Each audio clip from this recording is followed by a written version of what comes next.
Welcome to another Deff Dice unboxing video. This time we're going to look at the Trollbloods Epic Warcaster Borka Vengeance of the Rimeshaw. This is a kit that's been out for not quite a year. It came out with ahead of the new Hordes book that was released in late 2014.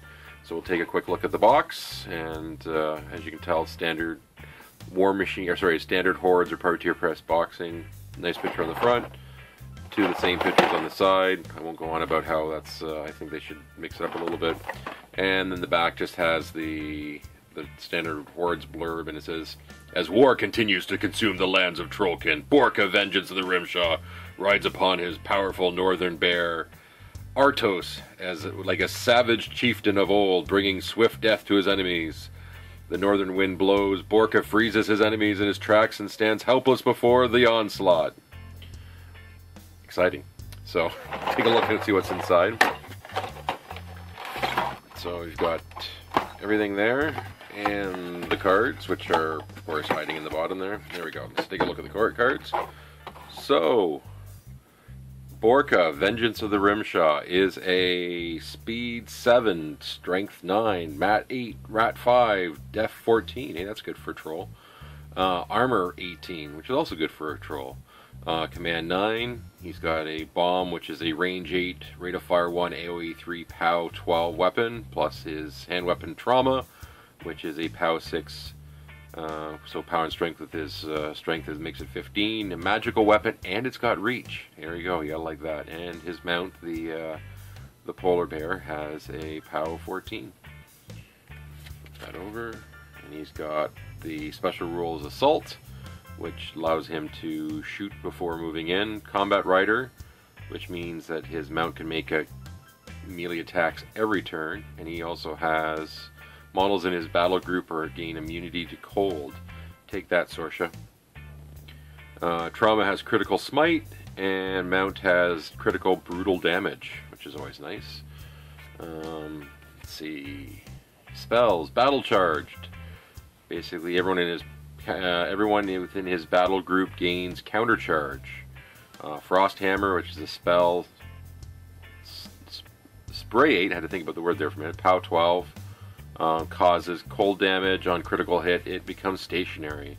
And Snow Shroud, target models gain concealment and immunity to cold. You gotta like that, especially with if you're playing anyone like Sorsha, like my son plays all the time. And his feat. Let's read about his feat. His feat is Ice Storm.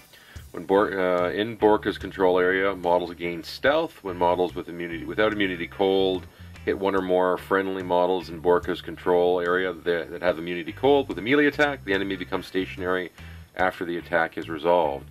Ice Storm lasts for 1 round. And these are the first cards I've had that have had this special symbol on it. I don't know if anyone can tell me what that means. I don't know if that's like an early release card or if it's something that's specific to Borka and his new theme. I'm not sure, because all the other cards I have the troll symbol. So let me take this stuff out, lay it. Actually, we'll just open this really quickly and just take a quick look at it first. I'll change my mind halfway through. So you've got the bear, his arms, which are in a harder resin, not the same resin that Dozer and Spig was made of, and then the balance of the pieces are all pewter. So why don't I lay this out so it's a little bit easier to see, and we'll talk about it in a moment. Okay, now we're back with all the pieces laid out, and as you can see, the bear consists of 4 pieces. Borka has the head and arms, his dress, and then a couple add-ons or accessories. So first, take a look at the bear. So first look at it. It's a harder plastic. So if you've got the Dozer and Smig, you notice that the plastic feels a little bit more pliable. This is like a really hard resin. My guess is because the level of detail with all the fur and everything, they needed to get it a different grade of resin for it, as opposed to the Dozer and Spig model, where it's a lot of smoother areas and they get away with a softer plastic, or softer resin. But the detail on this is fantastic. Privateer Press really knows what they're doing when they come to these kits. And the mold lines actually are well thought out as well. If you notice, I don't know if you can tell on here or not. Let's see if I can get a good shot. But the bear itself, one of the major mold lines is right along the stomach, which is the seam of the fur, which is great. I had a little bit of shifting on mine, so if you take a look right in along here, along the bottom, around the base here. See if I can get a good shot of that. There's a shift about maybe about a 1/16 of an inch or an 1/8 of an inch, so a little bit of sanding and filing should be able to get that down. And it's underneath, so you don't really notice it that much. Across the top in the areas that are obvious, there really isn't much. Really, it's pretty clean. Like I'm really happy with this one. The teeth, you have to file or cut out a little bit around the teeth to get the pointy parts, which it makes sense with the resin. You can't get that fine a detail, but by itself. But overall, the bear looks kind of cool. And then you've got the jaw is going to be metal with the tongue and the lower jaw, so which looks good. It looks like although he looks more like a badger or a beaver right now with the blocker in there, but we'll take care of that. The paws or the arms, same thing. They no obvious jump out at you bad mold lines, which is good. And this one doesn't seem to have the same shift as well, which is good. So yeah, those look good. So on to Borka himself. So pewter figure. They do Privateer Press does pewter really well, so no surprise. Very few mold lines. The few mold lines that are there, look, they should be fairly easy to get off. The goes together, very straightforward. Square. So there's no doubting the way that they want you to line it up. And I'm assuming if you were feeling ambitious, you could change it around. But as I've mentioned before, it's not something I'm looking at right now. But it goes together really nice. And I've dry fitted it together, so even the pieces seem to go exactly where they need to.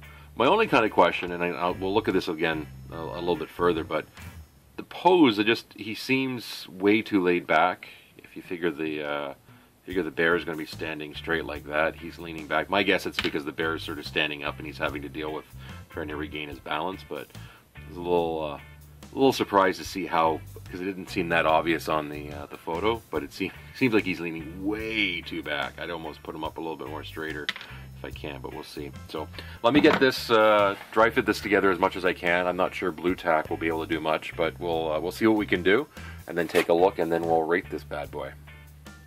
Okay, once again, blue tack, probably not the best way to try to put this thing together.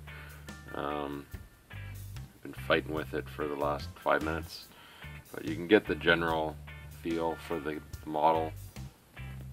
Again, not a huge fan about how far back he rests naturally. I'm going to see what I can do about moving him forward a little bit.